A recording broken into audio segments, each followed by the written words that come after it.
毛坯就已經完全成咗型噶啦，我哋再度下個尺寸，再生檢查啦，跟住再攞去過砂，同我預想嘅係完全一樣嘅。咁啊4.3個圈口，10，啱好一分。嗱，即刻就攞去過砂，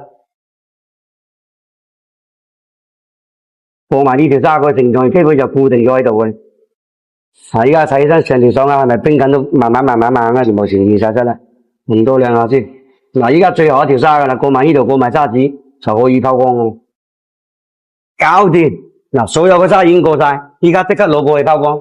嗱，依家條爽下咧，所有嘅砂就已經過晒噶啦。依家畫光嘅狀態之下咧，佢都起膠緊嘅，起光嘅，所以呢隻貨咧，人小姐揀得真係好啱嘅。嗱，一陣間拋完光出嚟咧，肯定眼前一亮嘅。嗱，依家就能攞去拋光先。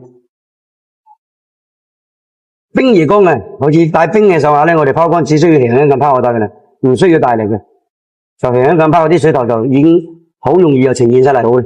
搞掂，就能整埋個內圈先，水嗰度撈起身，即刻睇起身好明顯喎。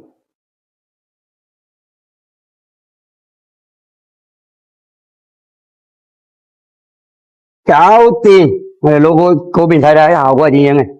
嗱，依家條成品出咗嚟啦，哇！起熱火之後，效果幾靚麗啊！白魚缸咧係唔會讓你新黏嘅。嗱，我哋行家都叫佢白冰，只要有足夠嘅白嘅冰種，戴上手咧先會有初戀嘅感覺嘅。嗱，但凡係有啲光線滲入去咧，你就會起熒光咁噶啦。嗱，希望梁小姐收到呢條白冰魚缸會中意啦。嗱，我依家同大家一齊出去睇下自然光幾時夠真實。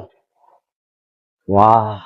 都泛起微微熒光緊嘅，呢種冰魚缸咧真係好少見，總質夠晒腦嘅。嗱，好似呢種白冰魚缸嘅翡翠上下咧，老夫子工場呢度仲有好多嘅，即係如果各位街坊同埋粉絲中意嘅話咧，就同老夫子單翻一聲，我要一隻，就老夫子同你哋安排。